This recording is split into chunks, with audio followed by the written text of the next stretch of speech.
Good morning. Welcome to the June 2020 Hazmat training video. What we're going to discuss in this video is weapons of mass destruction, specifically nerve agents.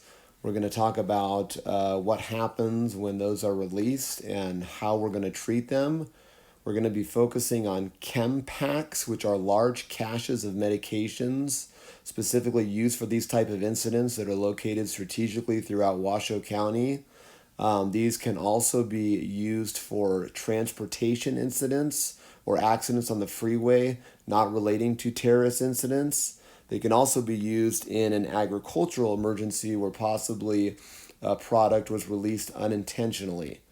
These chem packs are in secret locations throughout Washoe County. Our goal is to be able to get them rapidly deployed to a scene where our hazardous material team members or anybody, frankly, realizes that one of these events is taking place. For right now, if you need a chem pack, go directly through Washoe County Dispatch, speak to the on-duty battalion chief for Truckee Meadows, and they will either direct a firefighter in a service pickup or a Washoe County deputy to the secret location to access what we need and bring it to the scene, hopefully within 10 to 15 minutes if everything works well. Please continue to watch the video. I hope you enjoy it, and if you have any questions, let me know. Thank you. All right, good morning everybody. My name is Captain Sam England. I'm a physician assistant with the 92nd Weapons of Mass Destruction Civil Support Team. I'll tell you a little about what we are and what we do. We are a National Guard asset that mainly what we do is characterize CBRN agents. So we deal with chemical, biological, nuclear, radiologic events. And our job is to show up on scene and be able to actually characterize and identify whatever these hazards are. So typical times in which we might be called out would be there's a unknown white powder, or there's a cluster of patients that are acting in a way that we have a suspected deadly agent that's under the chemical, biological, nuclear, radiological nexus. Now we also do traditional hazmat stuff. Everyone on the team is a hazmat tech, and then we have multiple different parts of the team, such as we have an on-site laboratory that we drive up and can do some high-level stuff, GCMS, and we have a glove box that's for high-level biohazards. We have communications equipment we bring that can cross-band between agencies. We have our command and control element in our tactical operations center. And then we have a medical asset, which is myself, physician assistant, and a medic, as well as a medical operations center that we come in an ambulance. And what we allow for this whole team setup is it allows our team members, our suit-wearing technicians, to go downrange and assist local authorities on whatever the situation is they've called us for. And I say assist because it's important to know that we do not take over anything. We work for who the incident commander is. We say, hey, here's what we bring to the table, and then we take direction from that incident commander to help with the partner agencies. All right, so history of organophosphates. This is stuff we're going to go over. History of organophosphates, toxicodynamics, and pharmacokinetics of the treatment protocols and mechanisms, mainly tailored to ChemPack, but not entirely, because you guys aren't standard providers. You guys really understand this stuff. So this is kind of made to be just easy Boy Scout medicine. We train all of our soldiers coming out of basic training who, let's be honest here, it's not like we get the pick of the litter. We take them out of high school. So we train to a really low level of people, and those are actually the medications and routes of administration that are put into the chem pack, mainly auto-injectors, as you guys know, but not all auto-injectors. But so that's kind of where this class is normally tailored towards. Now we're going to bump it up a little bit more because you guys have the understanding of anatomy, physiology, you're providers, you guys understand medicine, you've seen 1,000 patients. So we're going to go a little bit deeper. All this stuff should still be review, kind of. Like, you've seen it all before, you've all taken tests on it, and you probably knew it really well then, but then you've had to put it on a shelf because most of us don't treat nerve agent casualties very often. So you it'll start to sink again, and then we'll all forget it and have to learn it again in 6 months, but that's just how it goes. Physical properties of organophosphates. And when we're talking about organophosphates, really we're talking about, in this case, organophosphates that can harm people. Okay?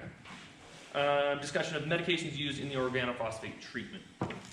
All right, so Organophosphates, so we're going to call them, CWAs, chem warfare agents, but they can also be pesticides, and then fourth generation agents. We don't really throw those directly into the typical chemical warfare agents, but a lot of that's because they aren't classified as chemical warfare agents during the ban and the treaty that we signed. So, but they work very similarly with a few extra properties that make them kind of nasty.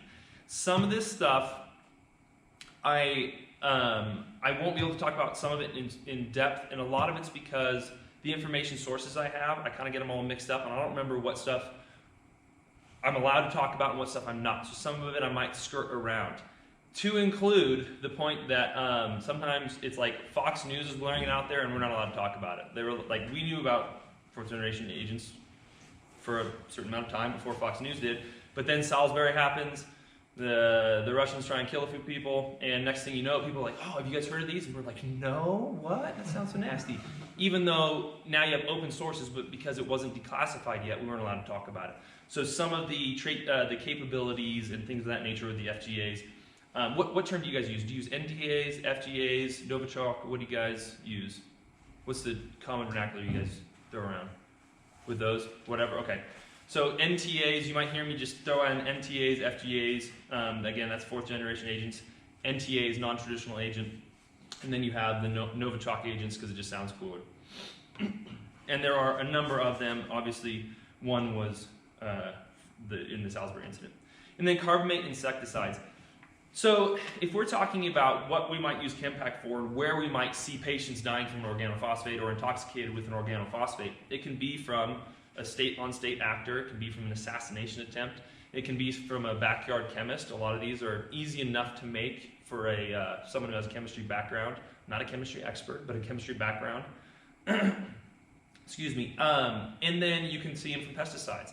Some of the nastiest ones you'll see is pesticides, because if I was to look at the LD50, so lethal dose, 50% of the population exposed to it, of let's say VX, you're talking about tiny amounts. And what would be an attack? Well, an artillery shell that goes in or something. Well, yeah, that's a way.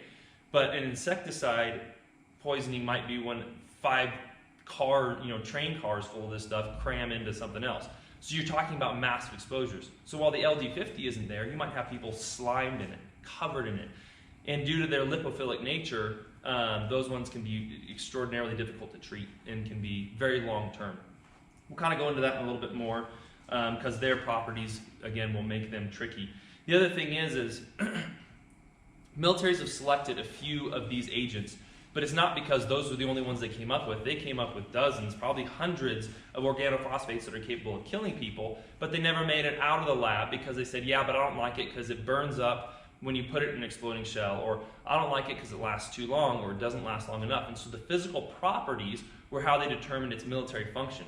There are so many organophosphates that can kill people.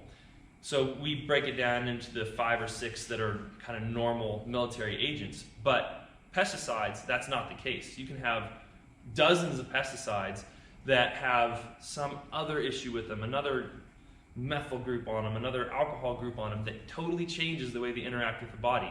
And so all of the organophosphates that we use from a military perspective are generally going to fall into the treatments that we use, and they'll be effective. That may not be the case with stuff that you might see kind of more of your ticks, that you can have them work on the body in an extraordinarily different way, which will make it a real pain in the tush for you guys to treat.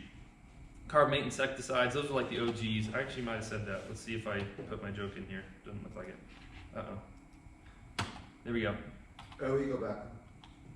Oh, here you go. So the carbamates, again, that was, they had during the war, they basically institutionalized all private sector and said, if you have something that could potentially have a military value, you got to let us know. And so all these chemical companies were like, well, this kills stuff. Do you want to kill stuff? And the Germans were like, I love to kill stuff. And so therefore, it turned into the weapons industry. All right, so the basic ones that we have that we're talking about from a military perspective would be your G agents, which was for German.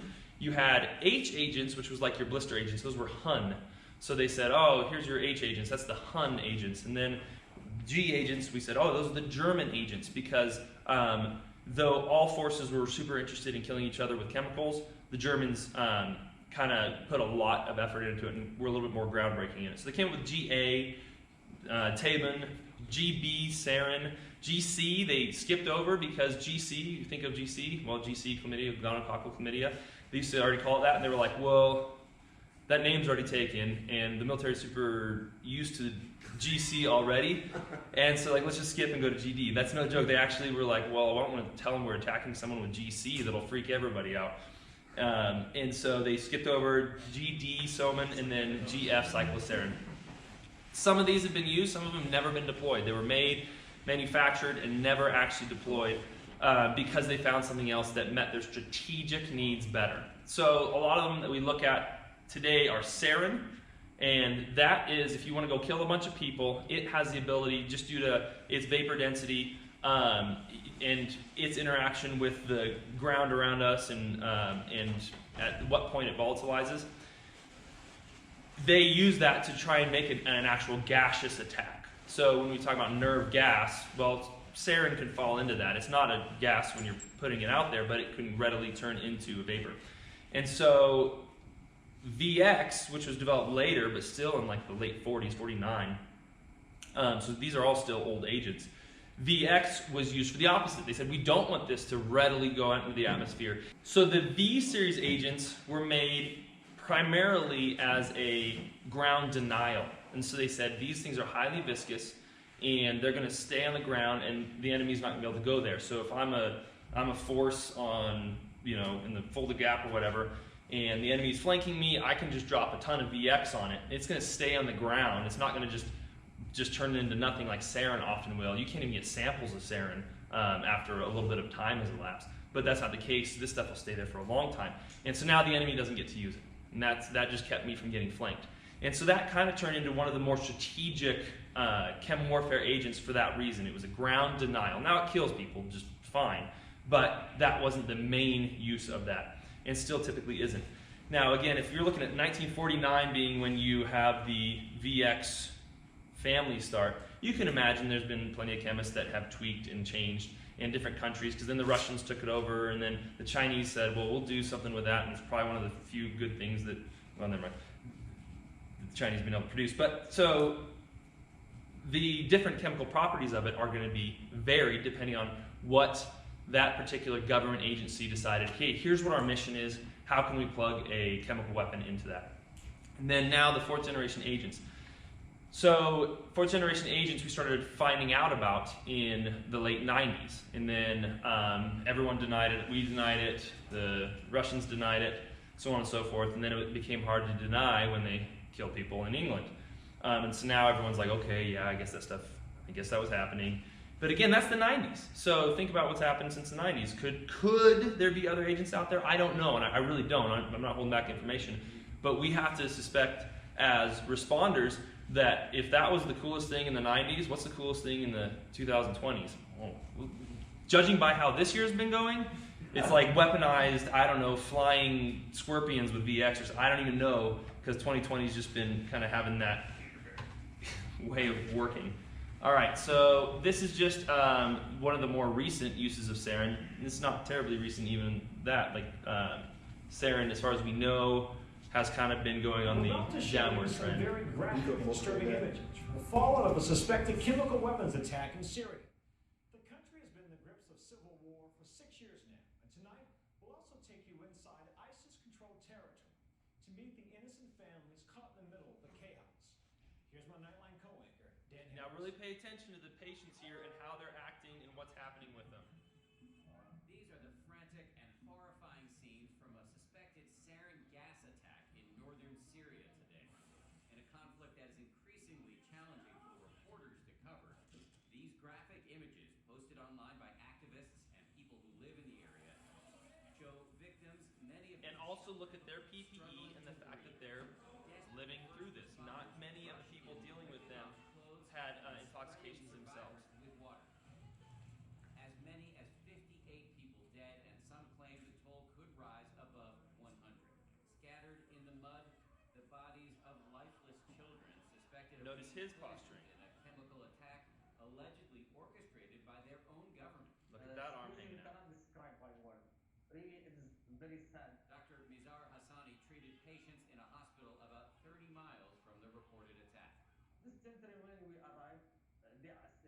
point baseball, drowsiness, agitated. And this was not the end of the violence today. 2 hours after that first attack, an alleged second regime airstrike ripped through a medical clinic where activists were documenting the aftermath. Syrian President Bashar al-Assad's reported use of chemical weapons against his own people is being called a crime against humanity and is drawing international condemnation. There's no excuse whatsoever for the deliberate attack. All right, those are the parts that I cared about showing the most because it is a very good representation of the different physical signs you see from it. And then obviously the different age groups that you see with it. It's just a nasty attack, and this is what we're prepping for, right? And so that chem pack is supposed to be treating a certain number of patients depending on what kind of package we have. But the idea is that was done by a regime who isn't very good at, attacks compared to what if Russia wanted to deploy this as a weapon to go kill a bunch of people. It would be actually a whole heck of a lot worse than that. And I mean, I don't know who was around for the air races. What happened when we had dozens of patients all at once needing urgent attention? It got a little dicey. It plugged up our system very quickly.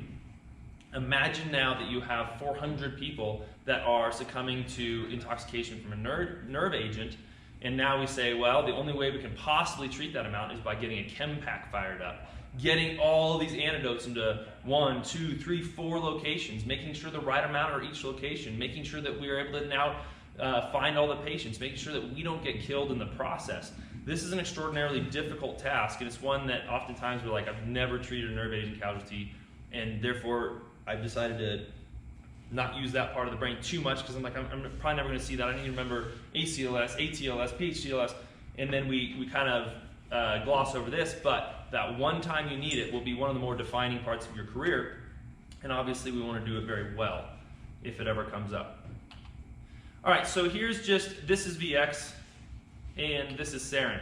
Why I show that is you can see, so VX is a lot more viscous, as we had said, versus sarin. You can see a lot of that's just because of the molecular weight of this thing and the size and the shape and the fact that you have, I mean, it looks like, look, these fairly decent size hydrocarbon chains off of it, and those chemical properties matter to us because what we're caring about, as soon as we find out this is sarin versus this is VX, it's going to change the symptomology we're looking for, the symptomology we're going to see, and it's going to change the way we interact with it, our PPE, when we can go into a location. It really matters. The devil is in the details when you're coming up with the chemical properties of nerve agents. And this is just 2 of them. Obviously, again, there's a bunch of other ones that we talked about. And this is not talking about the massive hydrocarbon chains that you might see on an organic, a pesticide that's an organophosphate. All right, so pesticides. I just grabbed a few that are organophosphate pesticides. There's a list of those, carbamate pesticides. You look at these, if you looked in some of our common ones that you can buy in industrial situations, you'll see some of these on there. So they are used. Not as readily used as they used to be, but they still are used. All right, and then we talk about the volatility. High volatility, like we said with the G agents. So that means you get a little bit of temperature spike outside, or it's on black top, and then now you're having to worry about it being an actual vapor. And that is going to change the way that people are getting intoxicated with it. Versus your low volatility, generally speaking, you got to get that on the skin, or a penetrating injury. Obviously, penetrating injuries also are a real son of a gun, because right now, if you took VX and you put it on my skin, the typical VX that you might produce, I would not show signs and symptoms potentially for a while, depending on the size of the dose, but it's literally sitting there on top of my skin because of the way that it interacts with my skin, and my skin will keep it out, and then slowly it gets down, and once you're now in the capillary bed, you start seeing the systemic effects. But I'm breathing over it and nothing's happening, my eyes aren't changing because there's no vapor directly contacting it. Okay, well that's different than a high volatility agent who, if I get a little on my skin, it's gonna drive very quickly in. You guys gotta go? No, you're good. It's gonna drive very quickly into the skin, and then also, depending on the heat, you might have a instant dosing into the alveolar membranes. All right, then FGAs there's again a number of them, but their volatility is typically in the low volatility range. So they can sit there for a long time, which is why they used it on like the doorknobs. And then the COPs that came in later had double nitriles, and it was actually able to eat through the double nitriles, and not eat through, like it penetrated through, I should say, because it's not like he was like, it's melting off me. That would have been better because then he'd have taken his gloves off. In this case, it slowly worked its way through the nitrile onto his skin. But it can stay on surfaces like that for just so long. All right, so toxicodynamics. So this is kind of the review that we go over of the process that we're looking at. And it helps to know the process because, again, you're going to be treating patients. And so just simply saying, stab in the leg 3 times, well, that's what I can tell for Boy Scout medicine. Just like, do you understand this process? No. Got it. Stab him 3 times. Well, that's different for you guys. And so we're looking at actually what's going on here. So a little bit of review on this. So acetylcholine is one of the neurotransmitters in the body, obviously. And then the receptors it works off of are nicotinic receptors and muscarinic receptors. This is just because nicotine and muscarine were used to excite these in lab studies, and so they just named them your nicotinic, your muscarinic.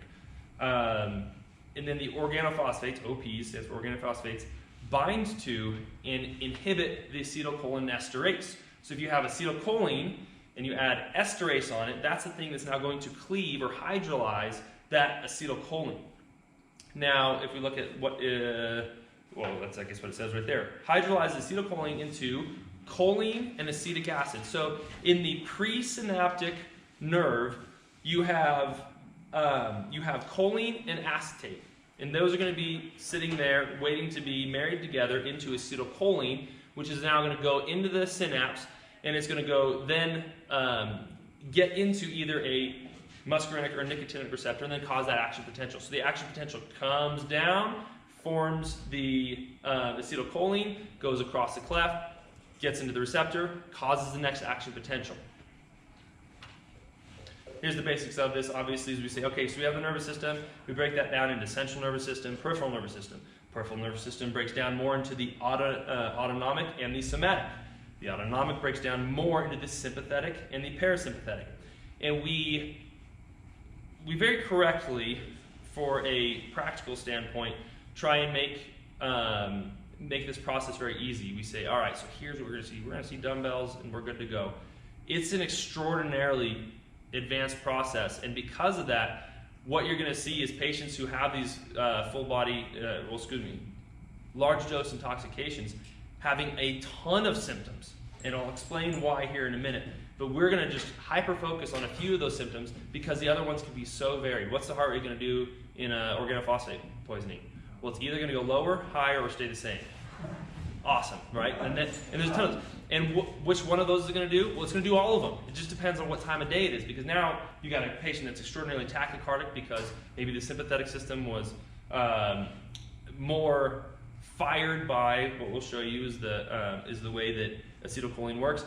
Or maybe now the other side of it, because we think of parasympathetic and sympathetic as the gas and the brake, right? Both gas and brake require input. Those are both energy actions. I'm increasing the brake. I'm putting energy into the brake. So it's not a lack of gas. I'm increasing energy onto that system. The sympathetic would be the gas. So how can I speed up my car? I can either release the brake a little bit, have less input on the brake, or I could put more input on the gas. And then, same thing if I was going to try and say, how do I brake a car? I can either release the gas, keep the same amount of brake, or I could increase the brake, keep the same amount of gas. Both of those actions would slow the vehicle. So now we get into the cholinergic system. And we say, okay, so now where does it work? Does it work on the autonomic system? Well, crap, it works everywhere. So you have the adrenergic system that goes off to one side, and then the action of the adrenergic system, typically like norepinephrine would be the main one we consider when we're talking about the adrenergic system. You have central and peripheral nervous system that is going to respond to adrenergic. Then you go to the cholinergic system. Where does it go? Well, peripherally, it goes to the nicotinic and muscarinic receptors, and then you go into nicotinic. Which ones are they going to affect? Motor end plate, so that's your skeletal muscle, so nicotinic equals skeletal. That part of it matters. We'll have to talk about that in a bit, because a lot of these we'll kind of briefly go over and then we'll stop caring about. This is one, so nicotinic muscles. And then if you go over to, and then we have to look at the sympathetic, parasympathetic ganglia of the peripheral nervous system. And I'll show a picture that kind of explains that better. But then we go over to the muscarinic, and then we say the parasympathetic, and then the sympathetic post-ganglionic, like to the sweat glands and such. All right. Then centrally, so if we go back up right below cholinergic and it goes to central receptors, those are all throughout the central nervous system as well. So nicotinic and muscarinic receptors are in the brain and then all the way down the central nervous system. In most places, but not everywhere, and there's also, you're also going to find adrenergic response in those areas as well. And this is where it's going to get real tricky. But this kind of shows you, so we break down the sympathetic and the parasympathetic divisions. And if you look on the left there, the sympathetic division, but in general, you can see that the postganglionic is in red, okay? So that's the neurotransmitter for that then is going to be like your norepinephrine, right? So we go, oh, who cares? This isn't going to deal with norepinephrine. Well, look a little bit upstream from those red nerves there, and you get these ganglia, the sympathetic ganglia. So if I am increasing cholinergic input into something that is then going to send off a sympathetic response with norepinephrine, then I can still see those responses. So even though this isn't going to have a direct effect on the end organ at the point of that interface, it's going to go upstream and potentially have that exact same mechanism. So it gets tricky in that regard, but you see all the red ones, again, those are going to be your norepinephrine, and then you look at the purple and green, you go, oh, darn it, those are the ones that are going to be dealing with acetylcholine as their neurotransmitter. So these are the sites at which we can see effect from nerve agent or other organophosphate poisonings. And that was one of the oddest looking genital units that they could choose to find on here, but, and that's not to be judgmental, sorry, I'm not sure. Yeah, and so here's just, I made this so it's going to look super cheesy because I'm not good at this, but here's the basics. So nerve transmission, here's the stuff we're looking at in normal. So you have one of these is the action potential is coming down here, and then you have the synapse in the middle, right? All right, so the action potential comes down here, and at this point, then you're getting the acetylcholine is forming, and then it's going to go out into the synapse. Oh, look at that, it made acetylcholine. That acetylcholine is now, there we go, going to look for that nicotinic or muscarinic receptor on postsynaptic. And then it's going to bind in there and it's going to have its action, which is then going to lead to the continuation of that action potential. All right. Now this is just showing that it could be whether it's to a skeletal muscle. Why is this thing not really working much? Oh, that's why. Smooth muscle, and then the effects on glands. All right, so impulse termination. So this action potential goes there, and we already said that the acetylcholine is going to go to that receptor. Well, it's going to stay open. That channel is going to stay open because it's being stimulated by acetylcholine, and that action potential is going to go. Well, then we say we don't want that to go forever, because then that would be this massive depolarization that is going to just be never ending. So we say, this thing is being so slow. There we go. So now you have acetylcholine esterase. So we say it's acetylcholine plus the esterase, which is that thing that hydrolyzes that acetylcholine. And it's Pac-Man. It's green Pac-Man. And so it's going to go in there and it's going to cleave that, and then the choline is going to go back over to be reused again. So it's going to take it and then it goes back to that pre-synaptic neuron, and that action potential then can happen again. Okay, there we go.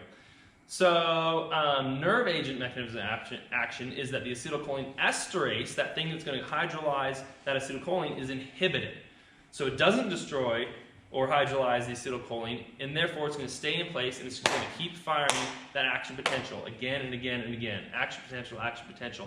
And when you look now at those patients that you saw flaccid paralysis, but then you also saw a spastic paralysis. Some of the guys were there, they were decerebrate or decorticate, depending on, oh, I did that backwards, but decerebrate or decorticate. Some of them you just had their jaws were really clenched up. You could see them going from different amounts of fasciculation. You could see some of them kind of actively seizing when you saw those kind of gasping breaths, and then you saw some that were just completely flaccid. Not all those flaccid were dead necessarily. But once you've exhausted your ability to keep firing, then you go into that flaccid paralysis. And so that's why it matters. That's how this thing is working. It's just firing, and then it gives up and says, we can't do it anymore. Overstimulated, we're done. So this is the nerve agent plugging up Pac-Man's face so that he cannot chomp the acetylcholine into its components. And that action potential just keeps firing. All right, so two major types of the cholinergic receptors, as we said, there's muscarinic and nicotinic. So the muscarinic, generally speaking, are going to be interfacing with your smooth muscles, exocrine glands, cranial nerves, which, vagus nerve is the one we care about in this case when we're talking about heart, and then nerve to nerve. Nicotinic, you're going to see the skeletal muscles and the preganglionic nerves, and the CNS has both, nicotinic and muscarinic. So why we care about muscarinic at this moment when we're talking about chem package, because atropine is going to work on muscarinic. And so if you're giving atropine, what you're expecting to do is treat this set of problems. It's not really going to have an effect on nicotinic. But we do have the second part. Do you remember what the other part of a duodot is? What's that? Yeah, pralidoxine, 2-pan chloride. Yeah, exactly. So then that one's going to have a little bit more of a peripheral effect. And that's why it's wonderful that they were kind enough to give us both. All right, so this is just a little bit deeper dive into this because, again, what we're caring about as providers is not what fancy stuff's happening, but rather what can I see, what can I treat, and what's going to kill my patient. So in this case, the airways are going to constrict because that's the smooth muscle we're talking about. The GI tract, what it's going to lead to is the smooth muscles in there as well will give us some of the GI symptoms that we might find, and the pupils will constrict from the muscarinic interface because those are not only innervated by muscarinic, because there's different muscles in the pupils, sympathetic and parasympathetic. Think of Coke versus heroin, right? Each of those have an effect on a different part of that system. Therefore, you see either large or pinpoint pupils. Unless they do Coke and heroin, and then you're like, I don't know, man, you're a bad conversationalist at this point because they just get all over the map. That's a goofball? I don't remember. I always ask our junkies what the terms are so I can sound cool when I'm talking to them. There's a goofball and a speedball, and I can't remember which one's which. Glands, eyes, nose, mouth, sweat, airways. Okay, so some of those patients that we saw there had a lot of water on them from being sprayed off, but some of that was actually what you see with that profuse sweating. And one of the little girls in particular, you see her nose is just draining out. You see that, so they're going to have lacrimation, salivation, but this is to an incredible level. You saw that kid who had just like kind of the frothy salivation there, and that's obviously trying to breathe through massive amounts of salivation can lead to that froth. And so that's going to be from the muscarinic. And then, again, bradycardia. So now it's slowing down the heart, right? Well, one of the actions is that it slows down the heart. Skeletal muscles now, this is the nicotinic effect. So now we're going to see skeletal muscles. This is fasciculations. Now the difference between fasciculation and seizure are quite different. Seizure is what happens when you have a central nervous system issue that's causing everything to fire and the whole body can get involved. You can have partial seizures and things like that. A lot of pseudo-seizures, I'm sure you see those. But that's a central cause. And then there's fasciculations, which is this is the actual muscles being directly affected, and those nerves are causing a fasciculation. And it's like when you get that weird arm twitch, and maybe your whole arm's not moving, but maybe like a muscle keeps firing, you're like, it just feels weird, your eye does it. Well, that can be more of a fasciculation. Now, if you're looking at fasciculations versus CNS findings, what could happen if I put sarin and I doused my arm with it? Potentially, the first thing I see would be that fasciculation where maybe my brain's still intact. I'm going, that's not good. I can see this. I can see those fasciculations. And that was probably more from a direct contact. Now, those fasciculations can also happen from a full body dosing, but they can happen if I'm wearing my pro mask, nothing's getting in my mouth, nothing's getting in my lungs, but you dose my arm, well, that's still going to cause fasciculations. Now, again, as it works its way through the skin into the vasculature, it's also going to cause systemic effects if there's enough of it. But you might first see the fasciculation. And then preganglionic can now cause tachycardia, hypertension. This is stupid. But that's exactly what can happen. And again, it doesn't seem like those two come in a steady state. It seems to fluctuate. So now your patient is tachycardic, and be careful treating a tachycardic patient from organophosphate, because they're naturally going to swing the other side anyways, and you might just kind of overshoot that mark if you're like, tachycardia, no good. And you give them something to bring down their heart rate, and then they're now the bradycardia, like, bradycardia, no good, and you're just injecting them until they're third spacing atropine or something. All right, I don't know if third space atropine is probably not true, but cholinergic system.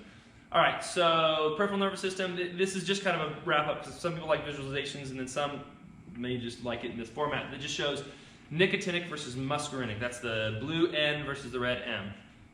All right, and it just shows that again, throughout the neuroendocrine system, peripheral nervous system, central nervous system, there's a mixture of all these different ones.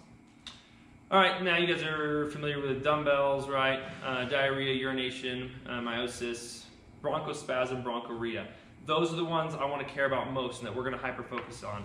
Bronchospasm, that's going to be an issue of compliance. So as you're bagging a patient, you're going to feel like you're not bagging very well because you have a poor compliance of the lungs.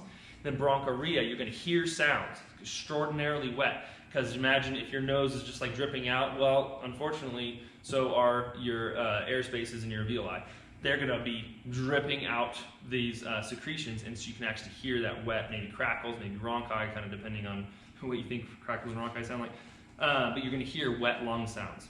And then again, the bradycardia, emesis, lacrimation, I'm not going to treat any of those, really, other than protecting the airway, but that's about it. I'm not going to try and titrate anything to person no longer sweating. Nicotinic, and then we go the Monday, Tuesday, Wednesday, Thursday. I put in the T because it just bothers me. So, and then fasciculations.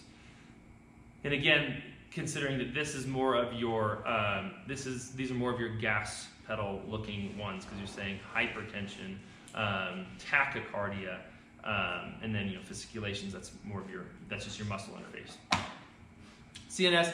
So confusion, convulsion, coma. Now this is kind of putting in a sequential order, which it may skip some steps because nerve agents are kind of jerks like that, and they can kind of skip right to the end depending on the route of exposure, amount of exposure, so on and so forth. But all of these are CNS, and this matters, and the reason we're focusing on this is because once we've given our ATNA, you might hear me use that term because it's the military term for duodote. So once we give our ATNA/duodote that has our atropine and pralidoxime, the other thing we give for these, which would be mainly for the central effects, would be your, in our case, Cana, which is Valium autoinjector, 10 milligrams.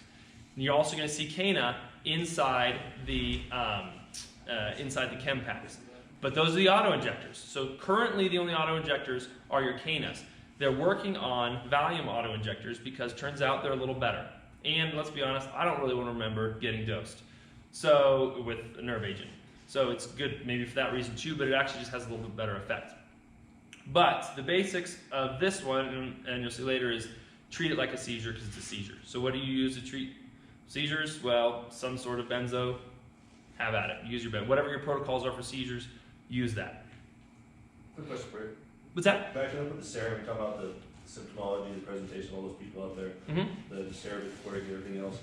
I'm assuming legal that flaccid states, essentially they've consumed every bit of ATP they had available, as when just completely exhausted. Right. Yep. Burnout, and they just have no muscle tone left. Extraordinarily flaccid. Okay. That's exactly right. And some of them were dead as well, but some of them can be in that state.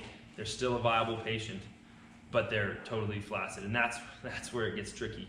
Because a lot of those you're going to exhaust, because obviously your body is going to protect what it needs the most. So you can still have a heartbeat. Maybe that, because obviously the way the heart works is quite a bit different than the peripheral muscles and things of that nature. So you're like, that's a dead patient, and then they have a heartbeat. Okay, got it. This is potentially a viable patient still. No heartbeat, then, well, we all know that depending on how many people you have, that's probably just a triage casualty at that point, because we're just not usually going to see a patient or two. We would expect this to be a larger attack. All right, so atropine, how does it work? So it blocks the acetylcholine activity. So it doesn't affect the acetylcholinesterase. We're not destroying that nerve agent. It's not touching the nerve agent. It's not touching the acetylcholine esterase at all. It's just blocking the activity of the acetylcholine. And it's competitive. So it's a competitive antagonist in the CNS and PNS at the muscarinic receptors only. So that list of places that muscarinic receptors are being actioned on. This is the symptomology that you'll see is the muscarinic symptomology that will be potentially made better by giving the atropine. And so this is kind of a cue, 5 to 10 minutes between boluses, titrate to lung sounds, work of breathing. That's kind of, again, the basic medicine that we say, give it a little bit of time to work, and the dosing in there is 2.1 milligrams, and so that says, all right, if I have multiple patients, I'm going to go stab this guy in the leg or the arm or whatever with this atropine that's also with pralidoxime, and I'm going to give it a little bit of time. And if it was enough, then potentially I have an easier time bagging this patient because compliance got a little better, and maybe even the respiratory, the wet sounds are going to have diminished. And that's how I know it's working. But if you give a good 5 minutes and nothing's happened, then it's time to redose. Just so I don't forget it, it'll probably be said again later, but the limiting agent in these is the pralidoxime. You can overdose someone with pralidoxime easier than you can overdose someone with atropine when you're talking about nerve agents, because we have 2.1 milligrams, and I'll tell you how they came up with that dosing. It's kind of funny, actually. But when you're treating a nerve agent casualty, by the time they leave the hospital, they may have had grams, 20 grams of atropine throughout the course of their hospital stay. Just shocking amounts. So when you're looking at an auto-injector that doesn't have a varied amount, this is kind of what you have to do, is you stab and check, stab and check, stab and check. Versus if you guys have a manageable number of patients, then you're actually putting in a drip or having easier dosing by saying, hey, I hit him with 2.1 milligrams and it's not seeming to work. I'm gonna hit him with 3.5 now, whatever, you know. And you can now do that with the multi-dose vials, which are also in the Chem pack. But it's probably the best idea when you're triaging patients to start with these auto-injectors because it gives you some time. It keeps them alive a little bit longer and to go around and see which patients are the most viable that you can actually help. So there is a great role for these auto-injectors, but they are not the fine scalpel. They are the broadhead, you know, broadhead, that's an arrow. But anyways, this is the easy medicine to get you started, but you guys as providers, you're gonna want to then titrate this to patient effect. All right. Oh, so the story on how they came up with it. I love that the military is like, hey, here's regular laws, here's how we treat human beings, and then there's the military version. And so what they did back in the 50s is they said, they probably like offered rum or 4-day passes or something, and like, hey, who wants to try some atropine? People were like, that sounds great. Oh, extra booze? Yeah, I'll do that. So they got a bunch of healthy men that are young soldiers who are in shape. They said, this is our test population, because that's what we cared about, right? We cared about being able to go out there and be combat effective. We didn't say, we want to make sure you go home to your mamas. That wasn't the main concern. It was like, we want to make sure you can go forward and kill enough Russians that we can still go and take the mountain. That was the military's idea of how do we come up with a proper dosing. So they took young, healthy males, and they put them on a ruck march and said, all right, guys, try this thing. Hit him with the pralidoxime and atropine. They're doing fine. And then they go a little longer, and they hit him in the leg again. And now some people are starting to fall out, not doing well, seeing stuff that ain't really there. And they're like, but I think we can still kill the enemy. Go a little further, give them one more. And then they became combat effective. And they're like, I guess that's the dosing. 3. So once that unit became combat and effective, could no longer take the objective, they said, that's our amount. Well, if we're seeing downtown Reno get hit with a nerve agent, we're not going to see that patient population. So while this is generally a safe dosing, if we want to go and fight the enemy, it's going to have some effects when you deploy the same dosing strategy on a population. One interesting thing that I was reading about, didn't even think about, what about a heart transplant patient? Well, they lack some of the innervation that we have because it was cut. And so you might not even have the same effects whatsoever. And then years later, that heart can kind of re-innervate. So like, you just think, I'm going to give this to patients with all sorts of different medical backgrounds and things. It's going to be a disaster. But it's the best we can come up with when you apply it to a population level.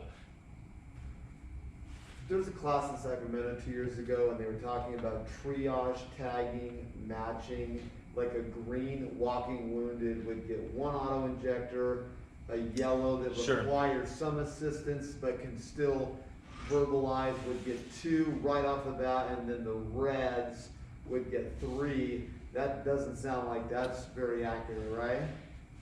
I wish it was, and in my opinion, no. Now, again, in a large-scale disaster, maybe that works. And the military does give a very specific, like it tries to make it easier, but in my opinion, it makes it more difficult. When they say, if you have fasciculations and it's below the elbow, then you give this one. And this is if it's a mild dosing versus a moderate dosing. And they try and make it this really nice little flow chart, but unless you have that flow chart in front of you as you're watching patients die, like, it just doesn't make sense to me. But those systems are out there, and if that makes sense in people's minds and they want to implement that, you're fine to do that, as long as you're constantly monitoring that this person went from red to yellow, that person went from green to red, or to black, whatever the case may be. It just requires so much monitoring. And then what I don't want people to do is go, where on the algorithm as this patient now, versus how do their lungs sound, are they still seizing, and are they breathing, are they oxygenating? But even what I just said kind of falls apart when you say some people you want to treat well before they've had that. If I look at a dose, if I see this guy's having massive fasciculation and I saw that they were next to this blast, I'm probably going to hit them with certainly one, because it's not going to likely kill them to give them 2.1 milligrams of atropine and 600 milligrams of palidoxime. But what I don't want to do is say, no, I think you're okay, man, hang tight for now, and then walk off. Turns out that dose was huge, there's a penetrating injury, whatever the case may be, and now he goes from salvageable to dead. And so that's where the trick comes in. I understand why people try and make those triage strategies. I just can't get them in my mind how that would actually look on the battlefield or streets. But gosh, I'd love to sit down and come up with a sensible approach on it. It just doesn't work for my brain. All right, and then we go, so here's your atropine. I made it a smiley face because I had a smiley face icon. So there's that acetylcholine. It says, oh, I want to get that muscarinic receptor. That looks great. And atropine says, not today, if I can get it to arrow over.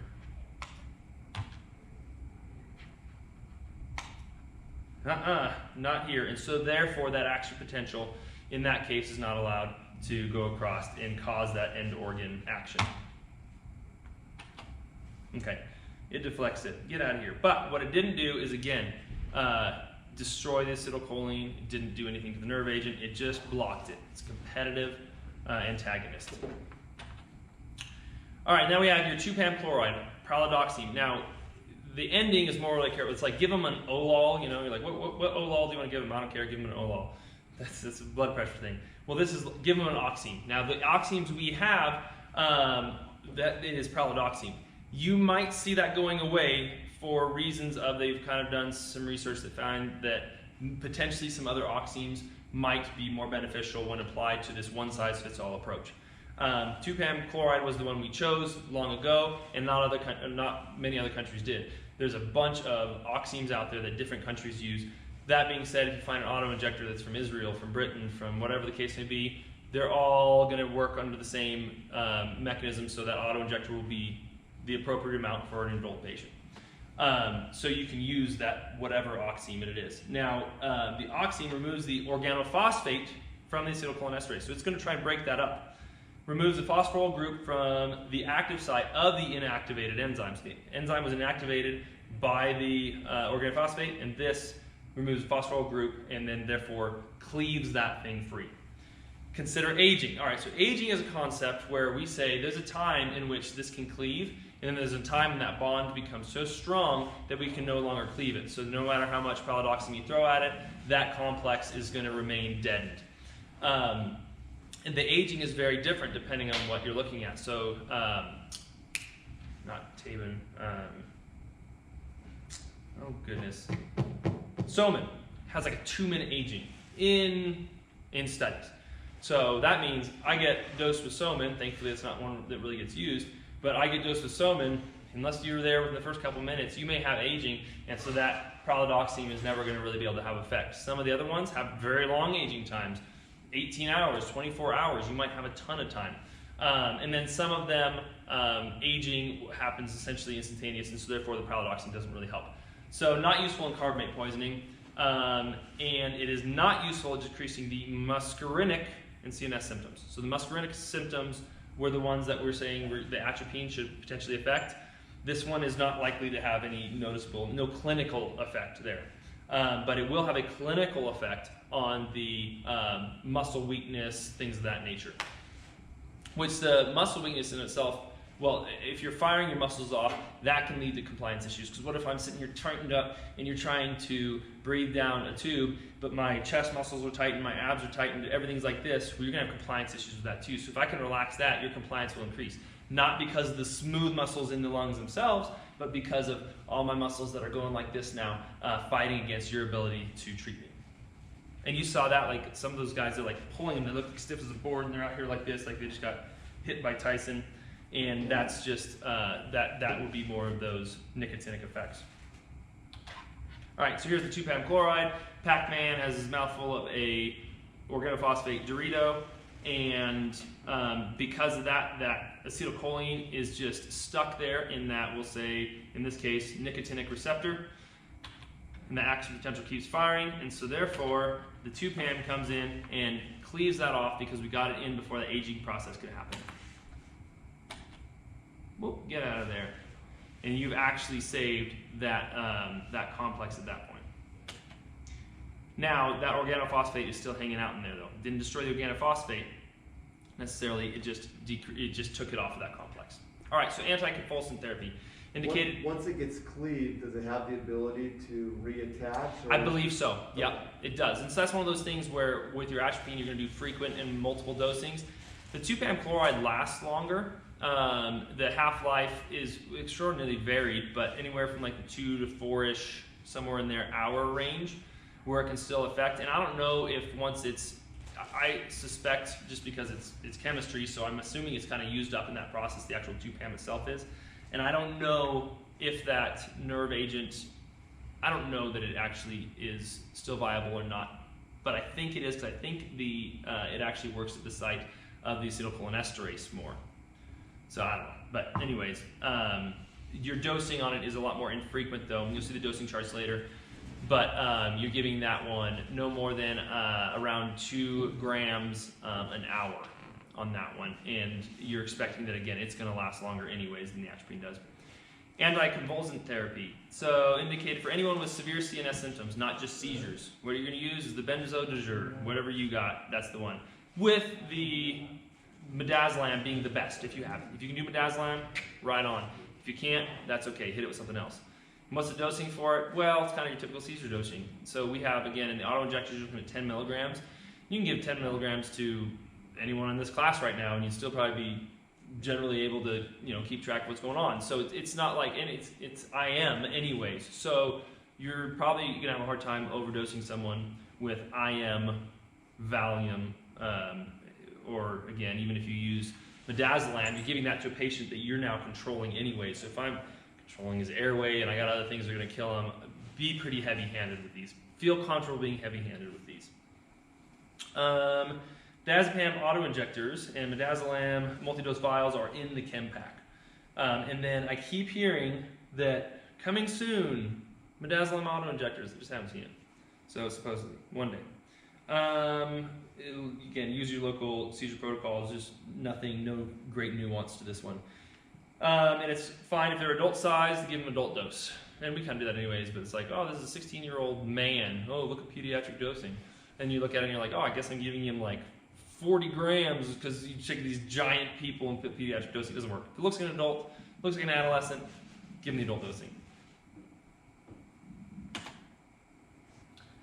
So here's the cards that we can actually get made. The Chem pack actually is supposed to have them in there now. We made these cards and said, let's just put these in the Chem pack. Because what I don't want people to do is try and remember what the crap we said this long ago.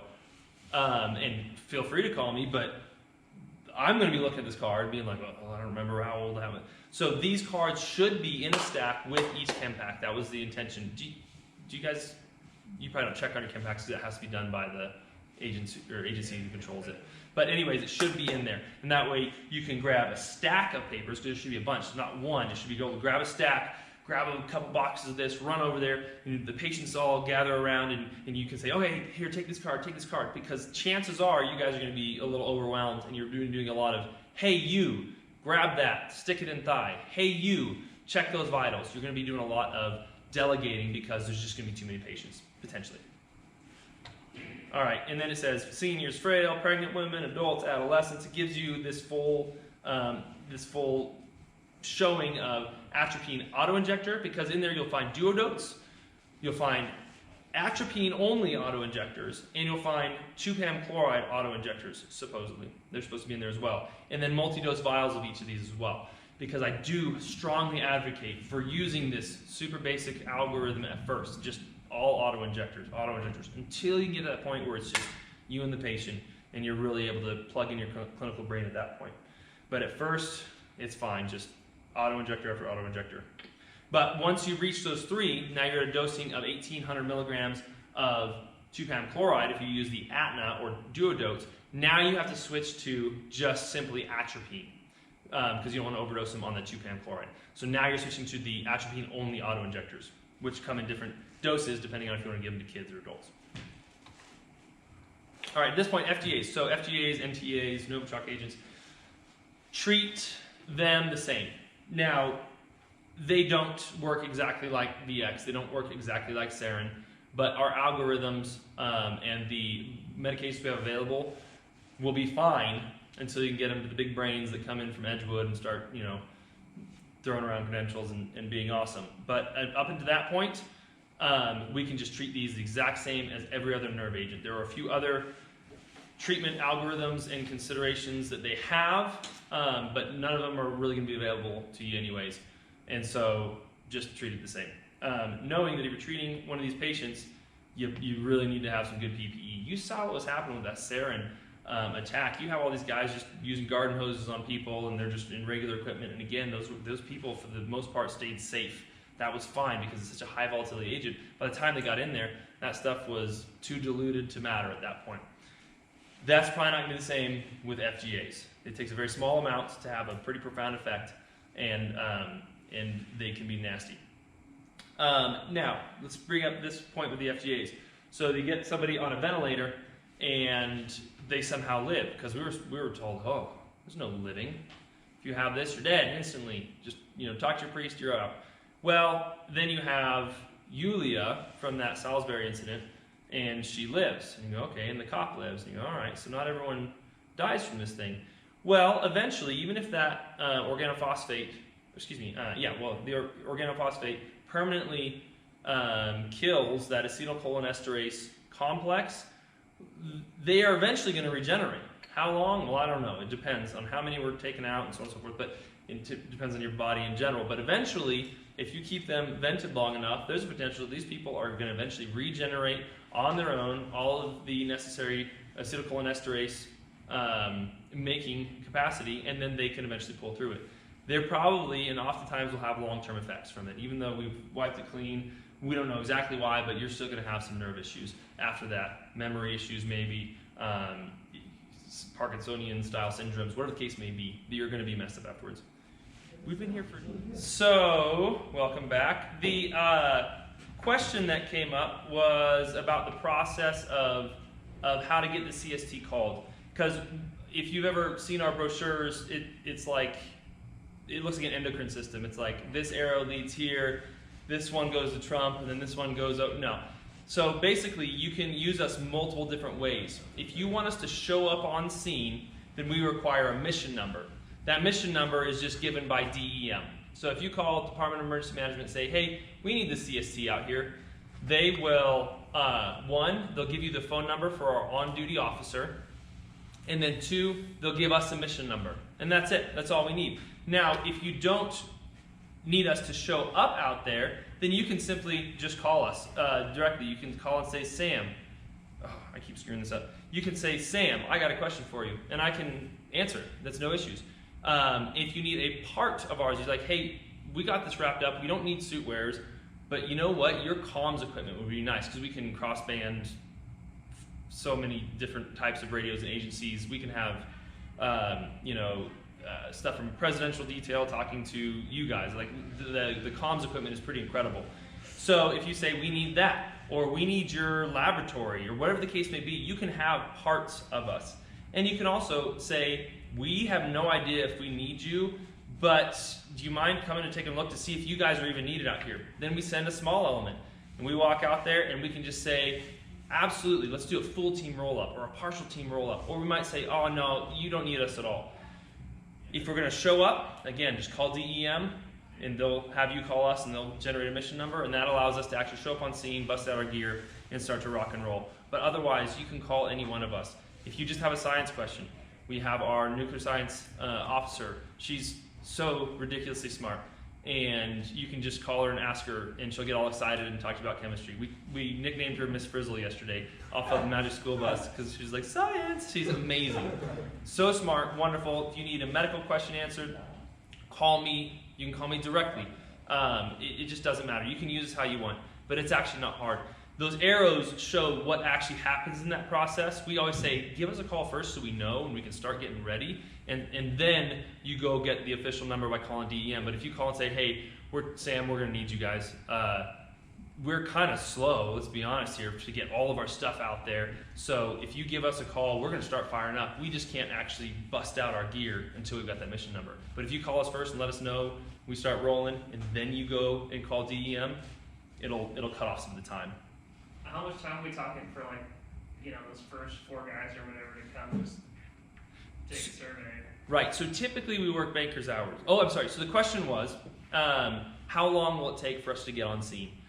So it depends on what time of day. So we work normal office hours usually, and so during that, it takes no time. We're in Carson, we're with our trucks, we send 4 people who are already identified, their bags are packed, they jump on a vehicle, and they're however long it takes to drive. So usually we'll do like a 15-minute brief based off of it, if that's required, and then they kick out while the rest of us are starting to set up. If you call us at midnight, then all of us have to be able to respond to the location. It takes us a little bit of time. Some people live in Reno. Get our trucks. They're still, those bags are all packed and stuff, but we try and say 90 minutes in the immediate response area that we should be able to show up if we're now outside of the range. And that's the first folks.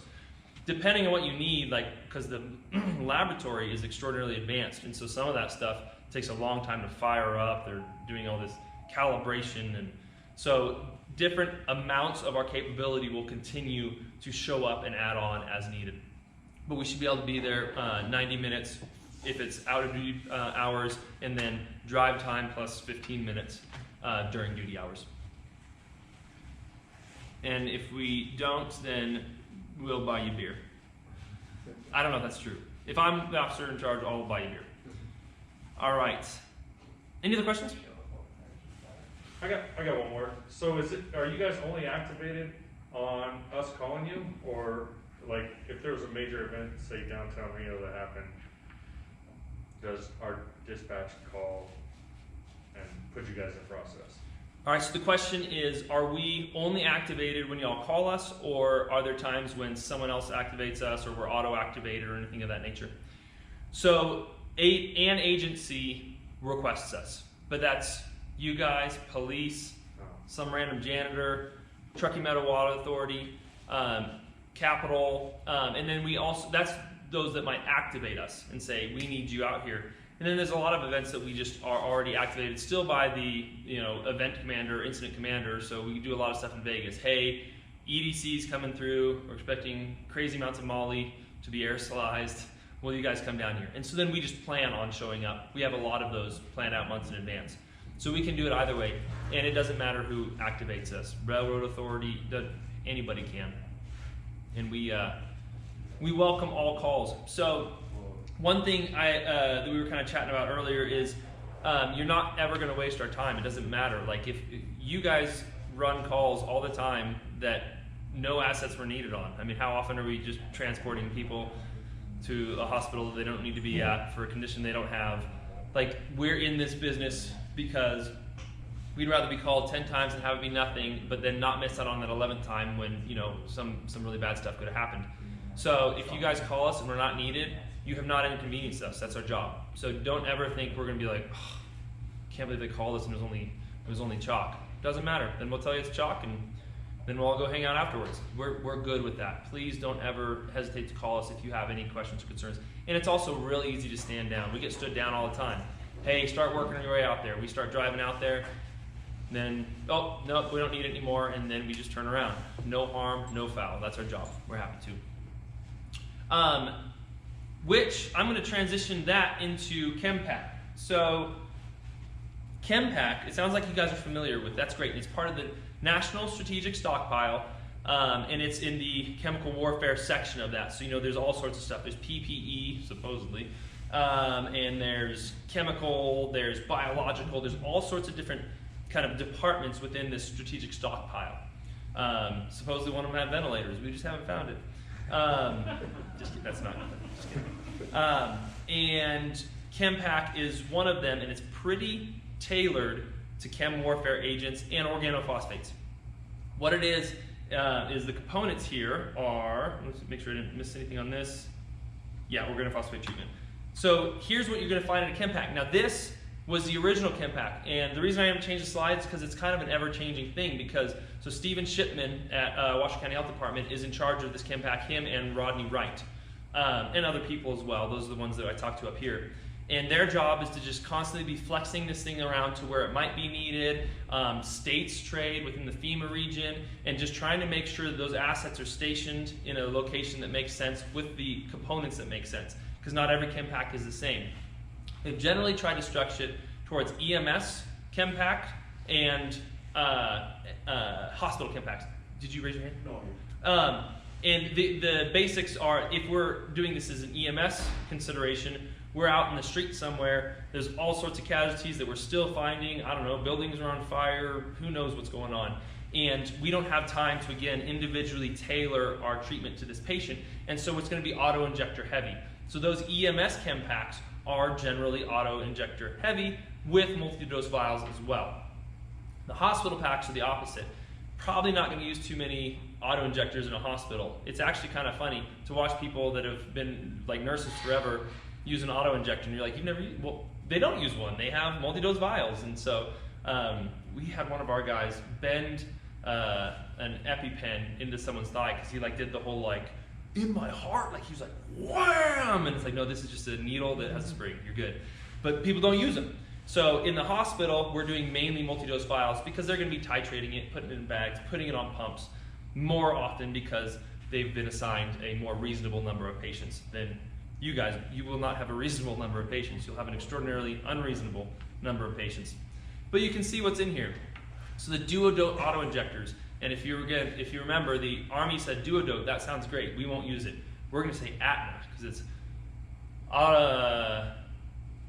antidote, treatment, nerve agent auto-injector. That made way more sense. We wouldn't say Valium, that's ridiculous. We say CANA, convulsant, antidote something. We just come up with our stupid acronyms. So duodote is synonymous in dosing and in everything to an ATNA. The only difference is the look of the package. But if we hand you ATNA, it's the same thing. And you can see it, 2.1 milligrams of atropine. Why the 0.1 milligrams? I have no idea. It's almost like when we do 81 milligrams of aspirin. Who in their right mind came up with 81 milligrams of anything? Believe it or not, sidebar, in Britain they do 100 milligram pills of aspirin. I'm like, that's so genius. Why can't we just ditch 81 to 324, 325 if we give one? It's just, we come up with weird dosing. But we have 2.1 milligrams of atropine and 600 milligrams of the 2-pan chloride, also known as pralidoxime. You also see atropine sulfate in there in the multi-dose vials. That's a 20 milliliter vial with the 0.4 milligram per milliliter dosing. These numbers on here may no longer be accurate, but it gives you a general idea and how many casualties they say you're going to treat. Obviously that number is going to be false no matter what, because some patients are going to need an extraordinary amount of this and some patients are going to need very little of this. But we say, generally speaking, these should be able to treat 454 casualties. All right. Pralidoxime, 1 gram injector in a 1 gram in a 20 milliliter vial. So that 2-pan chloride also is going to be in that form. So when you're titrating, again, you're going to do it at a different rate. You have an actual milligrams per kilogram rate that you can do for pralidoxime instead of just all auto injectors at 600 milligrams. Atropens, you have the smaller pens, bigger pens, and even bigger pens. We've actually switched brands from the ones that were initially there to an Israeli company, actually, and those have all been changed out. You'll no longer see the NAC or the Mark I kits. Those are all gone. They've all been slept out. Do you guys know what SLEP is? The SLEP program. It's, so who the heck uses duodotes? It just never gets used. So instead of like every few years burning them in a fire and getting new ones, SLEP is the Shelf Life Extension Program. So that way, because a lot of agencies are like, I'm not going to buy that crap. It's expensive, and I'm just never going to use it. And I don't want to burn this stuff up every 3 years. So that's why every duodote out there can be part of that SLEP program. And what you do is you get onto their website, you get an account with them, and then they'll start. They'll show which ones have been extended and the new expiration dates. They send you new labels. You slap those labels on your duodotes, and now you know that once it starts approaching that date, they're going to do it again. They're going to grab a few out of the kits, they're going to test them for viability, and they're going to re-extend them. And then some of them won't be extended. And so those ones, then they'll send out and say, hey, you have this lot number, turn them in, they're no good. And that's how they did it with the old kits. They eventually said, sorry, they're all gone now, they don't work anymore. Anybody military in here? They used to do, the old kits were hysterical because no one knew, they were all privates, and I didn't know what these medications were at all. All I knew is they're like, grab this one, and then grab the big one, stick it in your thigh. And then we're supposed to like stick them in our lapel and bend over this, and that way people could walk up and see how many I had, and none of us knew what they were. Some people were smart enough to know what Valium was, and they just would use those and say they lost them. Or they, yeah, so that was always like your big concern, like giving these people is like, I'm going to give these to you. If you don't give them back, I'm going to destroy you. And then some people wouldn't know which one it was, and they inject themselves with atropine. It's just a giant mess. All right, diazepam auto-injectors are going to be in there as well. 600 doses of that. Diazepam multi-dose vials are going to be there, and then midazolam. And again, I love that they're putting midazolam in there. And the auto-injectors, again, I don't know, we'll see them one day. Like when Avatar 2 comes out, I guess. All right. Whoops.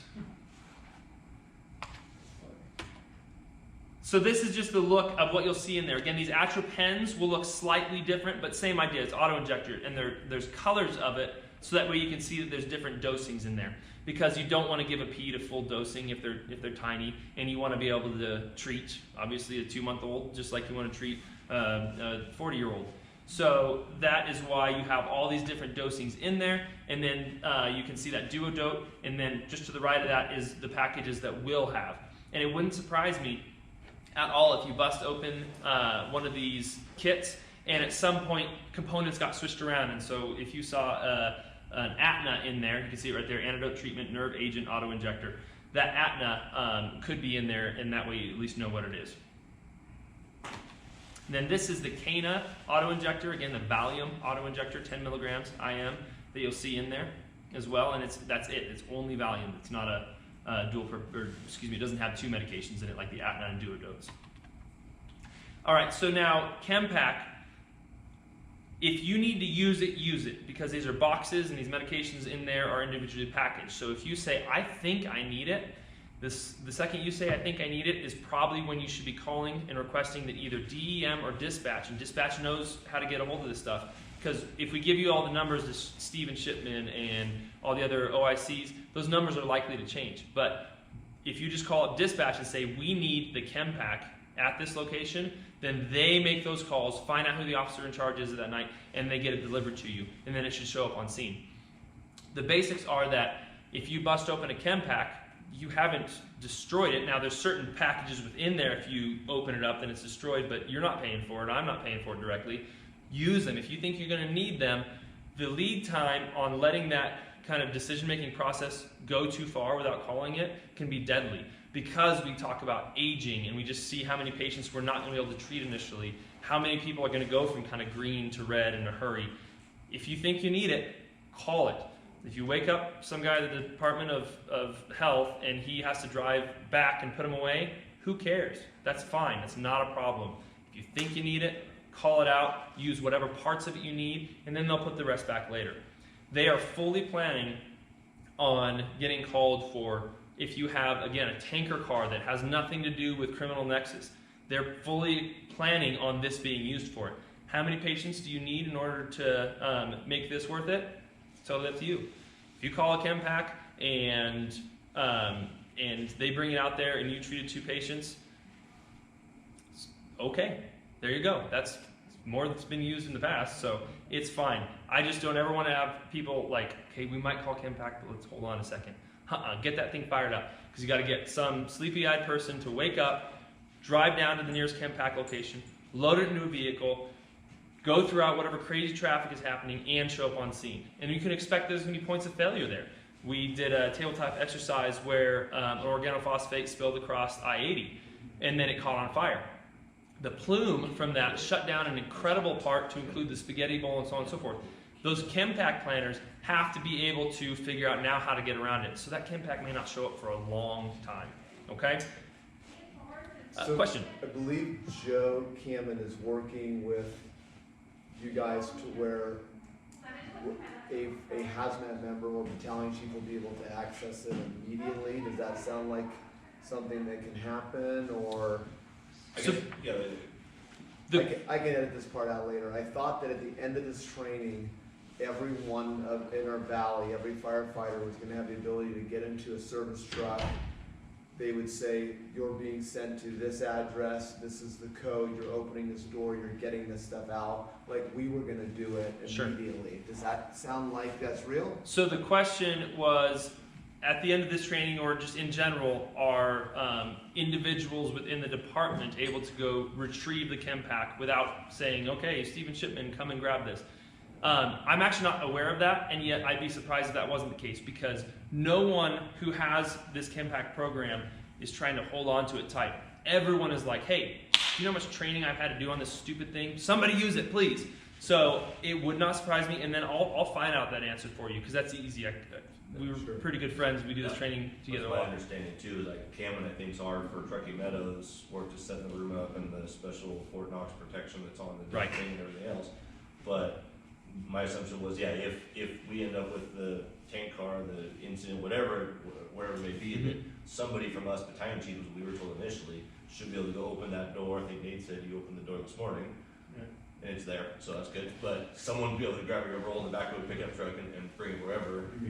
Sure. My question's on that same aspect of, as far as activation, you said it goes through dispatch, notify shipment, notify Washington County Health. I'm assuming the hazmat team should probably be there. You guys will probably be involved at that point, if it is the Seaburn area and stuff for sure. They make a string of phone calls. I'm assuming they have a phone tree of who do I contact in order to get that Exactly. thing there. Yes, so that is the way it has been set up. The last time I talked to Stephen Shipman before everyone got COVID crazy was that was what they were working towards. I just didn't know if that actually came to fruition. So that's something that is an extraordinarily important point, because that also simplifies things. If you're always going to have the captain, battalion chief, someone's always on duty, and so having that person be able to do so is great.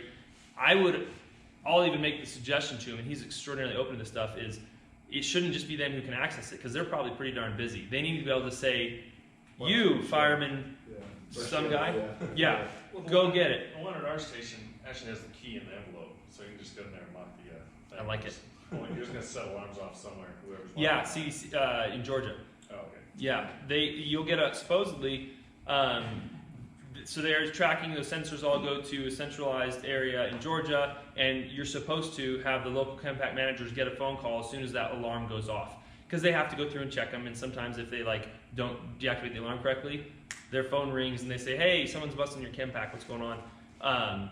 So, okay, who cares? Somebody in Georgia doesn't know your name. Okay, good enough. If you need that chem pack, it has one function only, and that's to save lives. So not using it if you think you need it is silly. Granted, it's probably not me who's going to get the repercussions, but I doubt you will either. Again, hey, some random guy in Georgia's ticked off at us. Okay, just keep going. Use the chem pack. Put one on the list. Yeah. For the county or whoever else to pick that thing up. That's a way better system for a few reasons. One, when we did the tabletop exercise, intentionally trying to shut down, we get in tanker car explosion, sheep dying. We made this pandemic, just this crazy scenario was the idea, and the whole thing was, it showed that you probably need to have someone with lights and sirens, the ability to have SCBA. What if the only way through right now is to go through an area that hasn't been deemed totally safe? SCBA, truck with sirens can pull right up on scene. You have comms to be able to say, hey, let me in, clear this truck, whatever the case may be. And that's something that Washoe County personnel don't necessarily have, or if you called like Uber Chem Pack, they may not be able to get through it. So that scenario is, in my opinion, a way better one. You guys are going to know exactly where it is, and then all of a sudden you find out, oh no, en route, we got a better location. Put it on Sutro, whatever the case may be. You guys can, there you go, because you actually have direct comms. I love that's how it's going. I didn't actually know that came to fruition, but way more usable. So, Yeah. right. In theory. Right. And then, being that the first thing Stephen Chipman did when he designed this last iteration was he kind of tried to, it was kind of a test too to see what everyone already knew. So he didn't want to give them a lot of information to see if the system already was at a point where it would fail. And you saw some cracks in the system. So all of us know that unless you train on it, you don't know what cracks there are going to be in the system. So if you guys do those exercises, you're going to find a ton of things you're like, oh, that didn't work how we thought. So that's a great idea to actually do that dry fire exercise on it. It's awesome. And let us know on it if we can help at all. But it sounds like you guys are already rocking and rolling on that. So the other thing we would love then is for every agency around here to information share, because now it happens in Reno, it happens in Sparks, it happens in East Fork, whatever the case may be. There's a massive amount of information that isn't shared, and we don't even know that we didn't share it always. But the more we can get every agency on board, because what if that's the case? It's like, now Carson Fire has to deliver it. Okay, cool. Fire away, let's do this. Or if it happens in Washoe Valley, and then we don't know who's coming. Carson, Truckee Meadows, gosh knows. Just kidding. You need to see how many are available in Northern Nevada. Is that protected super information? So the number actually changed, and Steven knows it. He's told me, and then it changed again because they were flexing him around. They try and do it both by geographic location, because so Elko, not a huge bed for terrorist activity, but heaven forbid something happened out there. We don't want the nearest chem pack to be 4 hours away. I don't even know if they do have one. There was discussion though of having it geographic, because then that can also go over to Salt Lake, or whatever the case may be. So do it by that, but then they also do it by population density. So Vegas is going to have more in it just because of the density. So those are the two things they weigh. And I don't remember how many Nevada has. When you compare it to like California, you are like, we don't have very many. What? But another thing we've discussed is, and it hasn't been tested, so I don't know the likelihood of it working, but we said when we got Blackhawks, it doesn't take long to fire up a Blackhawk. And that can be a nice thing about having the CST, is that we kind of just turn into that intermediate between DoD assets and civilian assets. So the Blackhawk pilot that would be flying it lives down the street from me. So like it's a difference of trying to watch this system go up to all these levels and send it down versus like, hey, we need a chopper. Can you fire one up in an hour? Yeah, we can. And then being able to deliver that to, at that point, anywhere. About having any element of the CST on is we can very quickly get those military assets. I don't imagine we'll need a C-130, but if we did, we got those. I'm trying to think of what else with ChemPack needs to be discussed, because it sounds like you guys have so much better grasp on this than almost any other agency I've talked to. Most people are like, yeah, ChemPack. I'm like, what is it? They're like, oh, I was just saying yes. I didn't actually know. I didn't know what ChemPack was. But I can't think of too much else with the ChemPack part of it. We have not been able to add anything to ChemPack because it is controlled federally, and so it's a federal program that's then given to states, obviously. But saying things like, oh, hey, can we put in other agents? So what if could we put in potassium, pills, and potassium iodine pills in there for nuke stuff? And like, well, no, you can maybe try and keep it in a similar facility. None of that's happened. Saying, what if we need large amounts of other things? Pyridostigmine bromine, because I don't think that's actually a part of this right now. Oh, I should probably chat with that. So PB tabs, pyridostigmine bromide, that is a tab that you can use as a pre-treatment that will make you less likely to succumb to what otherwise would be an LD50 of a nerve agent. And so then what is basically going to happen is it's going to cause effects, though. It's going to make you less effective. How much, we don't really know, because we're not allowed to just like give it out and try. We've considered it of like, hey, give our guys these tablets and see if they can do their job. Well, you run afoul of a few laws and stuff when you do that, but we don't really know the effect of it. But if I'm going into a no joke, high concern area that has, I know it's covered in VX. The idea of pre-treating is probably one that becomes reasonable at that point. We're not going to take it if we have a suspected nerve agent, especially if I'm in level A's and we're planning on it. We can go into a horrible scenario if we're in level A's, SCBA, proper training, so on and so forth. But now if you're talking about a ton of EMS providers going out and responding, it may be beneficial to consider these PB tablets and pre-treating people. It's going to bring down their cognition, it's going to bring down their tolerance of heat stress, but it's also going to bring down the likelihood of succumbing to an injury related to intoxication of a nerve agent. And I don't imagine you guys keep those or carry those or anything. PB tabs. No, we have some other stuff. His engine, my engine, specifically, we create our own toxmetic stuff. Okay. We don't have those. We got methylene blue, some other stuff like that. For Sure, cyanide. some more target hazard specific stuff for our area. Right. But none of that stuff's in there as of right now. It would be another thing to consider, because then all of a sudden the few PB tabs that we have in our unit would be something that we would want to say, all right, where do we get these to people who need them? Because in those scenarios, kind of all bets are off. There's a lot fewer rules when you're talking about that sort of scenario. And so us being able to say, hey, firemen, you're going to be doing a lot of these extractions of personnel downrange. Do you want to pre-treat? And then it would be up to, calling your medical director and figuring out, talking to Dr. Watson and, having him decide if that's what he wants to do. Are those pharmacy available outside? If we did have, per se, this incident, are those readily available local hospitals? Is it something that CR compounding can do? Is it? Okay, the question is, PB tabs, are they even available at compounding pharmacies or local pharmacies? I don't know the answer to that. It's a very good question. Some of those style agents are used for other things, myasthenia gravis, things like that. So I don't know if those tabs, the ones that would be appropriate for pre-treatment, are available elsewhere outside of the military, but we do have a number of them, because there's also something called the SURF-P, which is a mass decon unit through the Army and Air National Guard. Now, getting that unit to fire up takes a long time, and it's massive tents, massive triage centers for doing mass decon of patients. But they also have a formulary that is able to treat a ton of people, and PB tabs would be part of that. And then our CST has some. And then we have access to others from other CSTs, because each state has at least one CST. The nearest one is actually not very far away. They're down in the Bay Area. And so if you're talking about a massive incident, 4 hours is a very small part of that. So we can get other tabs if that turned into a concern. I wouldn't not go downrange without them. I wouldn't say I'm waiting for the tabs. But if we could get them out to first responders that are putting themselves at a lot more risk due to lack of PPE or just the fact that they're going in busted up buildings, that would be a time when you use it. We have them on our team, and it's less likely we'll use them because, again, we're typically in a slightly more controlled environment. We're going down there with the sole focus of sampling and gathering, and we're in at level A's, and we're pretty well protected. It's going to be you guys who have your necks out there a little further than we do. So the PB tabs is something that you guys might want to consider talking about internally, but not part of the impact. They're not added in it. So, all right. If you don't have any more questions about this, there's just a little visualization that is loads of fun. This is not it. Where'd it go? Here we go.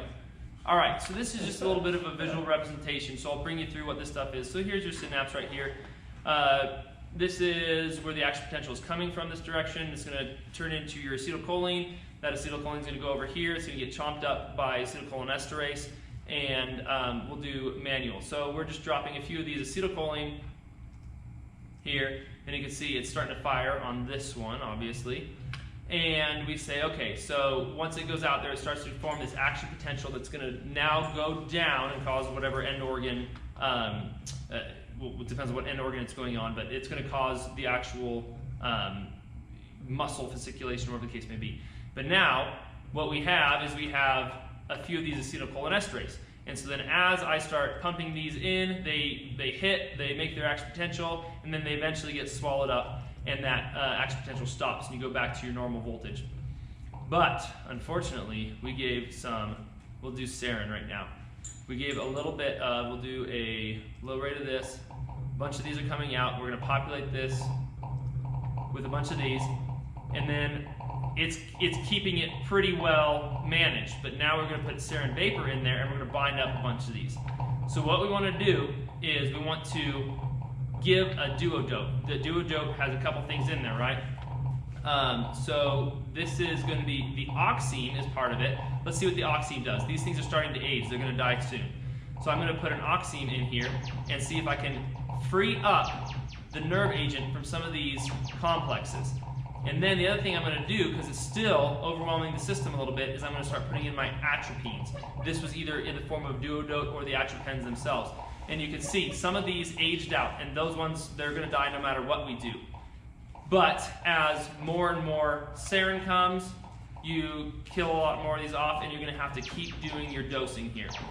And then obviously now I see central nervous system issues. I see someone who has convulsions, something like that. Fasciculations are not central, so we're not really worried about that as much. But if you see central signs, the person isn't mentating properly, then I'm also going to start dropping in my canas. That isn't really showing in here, but that's what you'd be doing. And then these ones here are the atropines, as they are keeping some of these acetylcholine from being able to have their action. So we've just saved this person. You can see that this action potential is no longer going forward. And you can do different ones. Now you do a VX liquid, because this guy's just going to have a bad day. They'll do, Soman vapor. Let's give him some Soman vapor. Now that's a different one. Now Soman, we're a little bit more careful of, because it might kill these things off a lot faster. Oh, that one's bound. We missed our chance. Those ones, no matter how many of these we drop in, if I let it go a little longer, I should say, then, okay, so that complex is irreversibly bound. So now, no matter how many of these I drop in, it is not going to be available at this point to cleave that complex free. And so this is when, once you've gotten to that point, you're basically looking at just atropine supportive measures. And then those supportive measures could be things like we've now intubated them, put them on mechanical ventilation until these naturally are killed and recycled. So who wants to be the brave volunteer to treat this patient? And if you screw it up, they die. Oh yeah. You want me to mess it up? Let's do this. All right, come on up.